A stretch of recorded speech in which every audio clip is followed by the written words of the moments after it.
Hello everyone, कैसे आप सभी। चलिए शुरुआत करते हैं आज के लेक्चर का। हम लोग पढ़ रहे थे बीएड फर्स्ट ईयर के पेपर सेकंड के बारे में।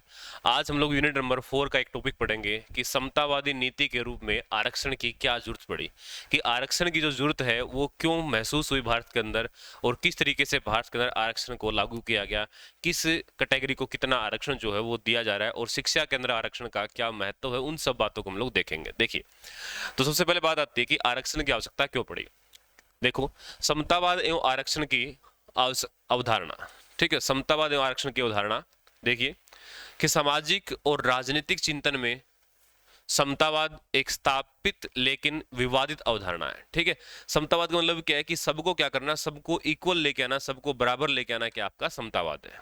ठीक है, और समतावाद का सिद्धांत सभी मनुष्यों के समान मूल्यों और नैतिक सृष्टि की संकल्पना पर बल देता है। समतावाद का दर्शन ऐसी व्यवस्था का समर्थन करता है जिसमें संपन्न और समृद्ध व्यक्तियों के साथ साथ निर्बल, निर्धन और वंचित व्यक्तियों को भी आत्म विकास के लिए उपयुक्त अवसर और अनुकूल परिस्थितियां जो है वो प्राप्त हो सके। तो समतावाद का मतलब आप लोग समझ गए होंगे कि इसका मतलब क्या है कि हर एक व्यक्ति को क्या दिया जाए, समान अवसर दिया जाए, हर एक व्यक्ति को बराबर लेकर के चला जाए। ठीक है, चाहे वो व्यक्ति अमीर हो, चाहे गरीब हो, चाहे साधन संपन्न हो, चाहे साधन उसके पास ना हो, तो सभी को बराबर अवसर जो वो प्रदान किए जाए। समतावाद समाज के सब सदस्यों को एक ही श्रृंखला की कड़ियां मानता है, जिसमें मजबूत कड़ियां कमजोर कड़ियों की हालात से अप्रभावित नहीं रह सकती। उसका दावा है कि जिस समाज में भाग्यहीन और वंचित मनुष्य दुखमय, अस्वस्थ और अमानवीय जीवन जीने को विवश हो, उसमें भाग्यशाली और संपन्न लोगों को व्यक्तिगत उन्नति और सुख समृद्धि प्राप्त करने की असीम स्वतंत्रता नहीं दी जा सकती। ठीक है, यानी कि एक ऐसा समाज बनाना जिसमें क्या है कि अमीर और गरीब सबको एक साथ लेकर के जाया जा सके, ताकि जो गरीब है उनको किसी तरह की छूट देकर के उनको अमीरों के बराबर ला जा सके, तो वही क्या आपका समतावादी समाज है। समतावाद स्वतंत्रता और समानता में सामंजस्य स्थापित करना चाहता है। इसे एक विवादित संकल्पना इसलिए कहा गया है कि समतावाद के कई स्वरूप हो सकते हैं और लोगों के साथ समान व्यवहार करने के भी अनेक तरीके हो सकते हैं। लोगों के साथ एक समान व्यवहार करने के भी अनेक तरीके हो सकते हैं। ठीक है, देखिए आगे बढ़ते हैं। तो आगे क्या लिखा है कि भारतीय समाज में प्राचीन काल से ही असमानता रही है, और इस असमानता के कारण कुछ वर्गों को नुकसान उठाना पड़ा है। क्योंकि ये जो असमानता चलती आ रही है, बहुत ही पुराने समय से जो है असमानता जो है हमारे समाज के अंदर चलती आ रही है, और जिसकी वजह से बहुत से लोगों को इसका खामियाजा भी जो भुगतना पड़ा है। लंबे समय तक असमानता का दंश झेलते और समाज में होशियों पर धकेले दिए गए वर्गों के बीच उम्मीद की किरण उस समय जगी जब अंग्रेजी शासन का अंत हुआ। अंग्रेजी शासन के समय में क्या था कि इन लोगों को जो है बहुत ही ज्यादा जो है वो दबाया जा रहा था। तो इसलिए जब अंग्रेजों का शासन गया तो उनको एक उम्मीद जगी कि हमें भी क्या दिया जाएगा, हमें भी समान काम, समान तरीके से रोजगार जो है, समान अवसर जो वो दिए जाएंगे। लोकतांत्रिक सरकार का गठन हुआ। राष्ट्र को चलाने के लिए संविधान का निर्माण किया गया। संविधान निर्माताओं को यह महसूस हुआ कि भारत में असमानता का स्तर इतना अधिक है कि इसे दूर करने के लिए कुछ वर्गों को विशेष सुविधाएं दी जानी चाहिए। ठीक है, कि भारत के अंदर जो असमानता थी वो बहुत ज्यादा थी, और उसी को ध्यान में रखते हुए कुछ वर्गों को विशेष छूट प्रदान की गई, और उन सुविधाओं को ही क्या कहा गया, आरक्षण कहा गया, जिसके कारण भारतीय संविधान में सामाजिक और शैक्षणिक रूप से पिछड़े वर्गों के लिए विशेष उपबंध करने की बात की गई। चूंकि भारत में असमानता का आधार जाति थी, और इसके कारण सबसे पहले अनुसूचित जातियों यानी कि दलितों तथा अनुसूचित जनजातियों यानी कि आदिवासियों को आरक्षण दिया गया, और बाद में पिछड़े वर्ग का निर्धारण कर उन्हें भी जो आरक्षण दे दिया गया था। तो इस तरीके से भारत में क्या हुआ, आरक्षण जो है वो लोगों को दिया गया था, कि भारत में असमानता को देखते हुए, जो कि प्राचीन समय से चलती आ रही थी। भारत एक लोकतांत्रिक देश बनने के बाद अंग्रेजों का शासन जब समाप्त हो गया, तो भारत में उस असमानता को दूर करने के लिए जो कुछ विशेष सुविधाएं लोगों को दी गई थी, उस विशेष सुविधाओं को आरक्षण किया गया है। और सबसे पहले सुविधा एससी और एसटी वर्ग को दी गई, बाद में जो है ओबीसी वर्ग को सुविधा दी गई थी। देखिए नेक्स्ट, अब शिक्षा को समानता करने के लिए, शिक्षा को समान लाने के लिए, सभी को शिक्षा प्रोवाइड करने के लिए शिक्षा में समानता की आवश्यकता क्यों महसूस हुई, उसकी हम लोग बात करते हैं। क्यों आरक्षण महसूस हुआ। ठीक है, तो शिक्षा में जो है, शिक्षा को सभी को समान रूप से शिक्षा देने के लिए इसकी जरूरत पड़ी। देखो, यह सर्वविदित है कि भारतीय समाज अति विषम, वंशानुगत और असमानताओं से घिरा हुआ है, और इसलिए शिक्षा के क्षेत्र में समानता और निष्पक्षता प्राप्त करने के लिए जहां एक और शैक्षणिक सुविधाओं को बढ़ावा देना है, वहीं दूसरी ओर जाति एवं वंशभेद आदि की विषमताओं को मिटाने के लिए प्रभावी कदम उठाने की आवश्यकता है। शिक्षा के असमानता की आवश्यकता जो है, इन कारणों से जो है शिक्षा को समान करने के लिए आवश्यकता महसूस हुई।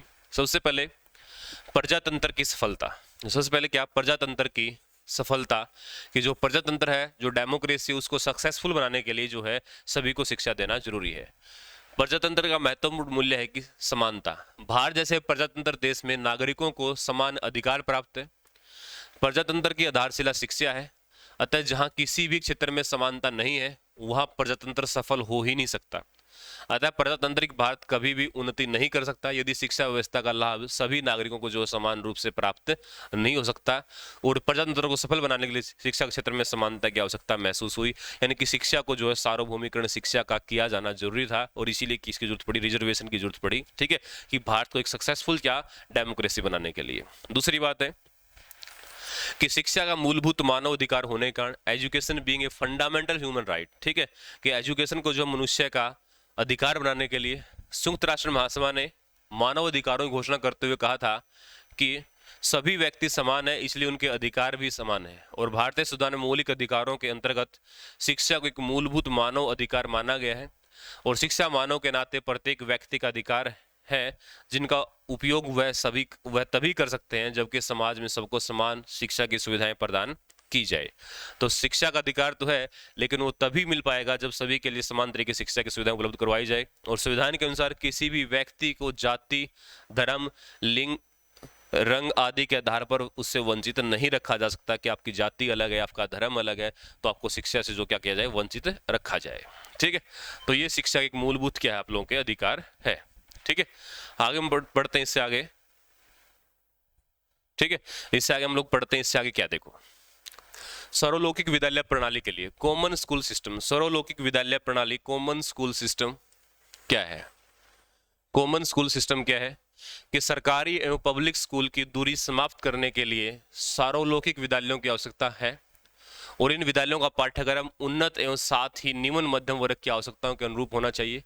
प्रत्येक छात्र को बिना किसी भेदभाव के प्रवेश लेने का अधिकार होना चाहिए, यानी कि ऐसे विद्यालय जो सभी के लिए क्या है, ओपन है। कॉमन स्कूल प्रणाली यानी कि समावेशी विद्यालय की आवश्यकता है, जिसमें सभी तरह के बच्चे, चाहे वो श्रेष्ठ बालक है, चाहे वो मंदबुद्धि बालक है, चाहे वो फिजिकल हैंडीकैप है, सभी तरह के बच्चे जो इसके अंदर क्या कर सके, पढ़ सके। ठीक है, नेक्स्ट हम लोग बात करते हैं इससे आगे कि आर्थिक विकास के लिए, ठीक है, कि आर्थिक विकास के लिए, फॉर इकोनॉमिक डेवलपमेंट, आर्थिक विकास के लिए, किसी भी समाज के आर्थिक विकास के लिए शिक्षा क्षेत्र में समानता एवं निष्पक्षता का होना अत्यंत आवश्यक है। ठीक है, कि किसी भी समाज में आर्थिक विकास के लिए शिक्षा और निष्पक्षता का होना आवश्यक है, कि अगर शिक्षा होगी और निष्पक्षता होगी तभी क्या होगा, आप आर्थिक रूप से स्ट्रांग हो पाएंगे। क्योंकि शिक्षा मानवीय पूंजी निर्माण का एक महत्वपूर्ण साधन है, इसके द्वारा देश का आर्थिक विकास जो वो संभव है, परंतु ये तभी संभव यदि शिक्षा के समान अवसर जो सभी को उपलब्ध हो सके। ठीक है, आगे देखते हैं इससे अगला पॉइंट जो है वो क्या है। नेक्स्ट पॉइंट है, नेक्स्ट पॉइंट हमारा कि शिक्षा में क्षेत्रीय असमानता को दूर करने के लिए, ठीक है, शिक्षा के अंदर जो क्षेत्रीय जो असमानताएं हैं उनको दूर करना है, कि शिक्षा में क्षेत्रीय असमानता भी दिखाई देती है। यद्यपि यह क्षेत्रीय असमानता लगभग विश्व के सभी विकासशील देशों में देखने को मिलती है। ठीक है, किंतु भारत में सबसे अधिक है, और इस प्रकार की असमानता प्राय आर्थिक एवं सामाजिक पहलुओं में भी दिखाई देती है। यह हमें कई प्रकार से दिखाई देती है। उदाहरण के तौर पर विभिन्न राज्यों के विभिन्न भागों में असमानता है। एक ही जिले के विभिन्न बच्चों में असमानताएं आदि है। स्वतंत्रता के लगभग 60 वर्षों के पश्चात भी हम इसे समाप्त करने में असफल रहे। शिक्षण संस्थाओं की स्थापना करते समय राज्य सरकारों को देश में राज्य अथवा किसी भी जिले की उपेक्षा नहीं की जा सकती। ठीक है, तो कई बार होता क्या है कि शिक्षा में क्षेत्रीय असमानता क्यों होती है, कई बार तो क्या होता है कि राजनेताओं की वजह से अपने अपने एरिया में अलग अलग तरीके से जो इंस्टीट्यूशन खोल दिए जाते हैं, तो उसकी वजह से भी असमानता है, और हर क्षेत्र की जो है तरीका अलग अलग है, तो उसकी वजह से भी क्या देश के अंदर असमानताएं जो है बनी हुई है। तो शिक्षा के क्षेत्र में असमानताएं हैं, इसलिए जो है जरूरत पड़ी हमें रिजर्वेशन की। फिर है सामाजिक स्तर के विकास के लिए, सभी का सामाजिक विकास हो, कि भारतीय समाज में उन्नति के लिए शिक्षा में समानता और निष्पक्षता का होना अति आवश्यक है। समाज की बुराइयों को दूर करने और नागरिकों में जागृति उत्पन्न करने के लिए समाज के सभी वर्गों, विशेषकर पिछड़े एवं गरीब वर्ग के बालकों के लिए शिक्षा के समान अवसर उपलब्ध कराए जाने चाहिए, ताकि उनके सामाजिक स्तर में सुधार हो सके, उनका जो सामाजिक स्तर है उसके अंदर सुधार हो सके। तो सामाजिक स्तर के लिए जो है आरक्षण की जरूरत पड़ी, ताकि सभी लोगों को एक ही समाज का हिस्सा बनाया जाए, एक समाज के अंदर लेकर के आ सके, ठीक है, सभी को मेन धारा में लेकर के आ जा सके। नेक्स्ट, कल्याणकारी राज्य की स्थापना। To establish a welfare society, अच्छे कल्याणकारी राज्य की स्थापना करने के लिए कि भारतीय समाज की कल्याणकारी बनाने हेतु शिक्षा में अवसरों की समानता उपलब्ध होनी चाहिए। 1977, 1967 और 1966 में हुए अनुसंधानों के निष्कर्ष के अनुसार औपचारिक शिक्षा ही गरीबों में ऊर्ध्वगामी सामाजिक एवं आर्थिक गतिशीलता का कारण रही है। भारतीय शिक्षा आयोग के शब्दों में शिक्षा का एक महत्वपूर्ण उद्देश्य सबको समान अवसर प्रदान करता है, जिससे पिछड़े व सामाजिक सुविधाओं से वंचित वर्गों के बच्चे भी अपनी आर्थिक एवं सामाजिक दशा सुधारने के लिए शिक्षा को साधन के रूप में प्रयोग कर सकते हैं। और कल्याणकारी राज्य की स्थापना के लिए यही एकमात्र जो है उपाय है। कल्याणकारी राज्य की अगर स्थापना करनी है तो यही एकमात्र उपाय है, ठीक है। क्या कि पिछड़े हुए सामाजिक सुविधाओं से वंचित जो बच्चे हैं उनको भी क्या किया जाए, उनकी भी सामाजिक और आर्थिक दशा क्या किया जाए, सुधारा जाए, तभी जो राज्य क्या बन सकता है, कल्याणकारी राज्य जो की जो स्थापना हो सकती है, ठीक है। नेक्स्ट है कि ग्रामीण एवं नगरीय असमानताएं दूर करने के लिए, ग्रामीण और नगरीय असमानता को दूर करने के लिए, ग्रामीण तथा नगरीय असमानता भी देश के भी शिक्षा के क्षेत्र में जो है दिखाई देती है। और इस प्रकार की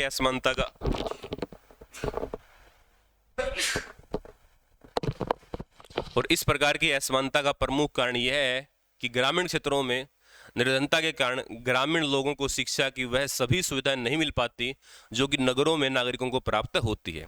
और वर्तमान समय में शिक्षा प्रणाली का निर्माण ग्रामीण एवं नगरों को विभिन्न दृष्टिकोणों को सामने रख करके रखा जाता है, इसलिए ग्रामीण एवं नगरीय साक्षरता की दर भिन्न रहती है। और बड़े बड़े महाविद्यालय, प्रशिक्षण केंद्र आदि केवल नगरों में ही स्थापित किए जाते हैं, इसलिए इस प्रकार की असमानता को दूर करके शिक्षा में जो समानता लाना अति आवश्यक है। तो सिर्फ नगरों के अंदर ही जो सारी सुविधाएं प्रदान ना की जाए, वो ग्रामीण बच्चों को जो सुविधाएं जो है वो दी जाए, ठीक है। इसके लिए क्या है, विशेष छूट या फिर विशेष जो रिजर्वेशन की जो जरूरत है महसूस हुई थी। नेक्स्ट, अगला पॉइंट है राष्ट्रीय प्रगति एवं जीवन स्तर में सुधार करने के लिए। राष्ट्रीय प्रगति एवं जीवन स्तर में सुधार करने के लिए कि शिक्षा ही आर्थिक और सामाजिक आदि क्षेत्रों में नवीनता लाने में मदद करती है।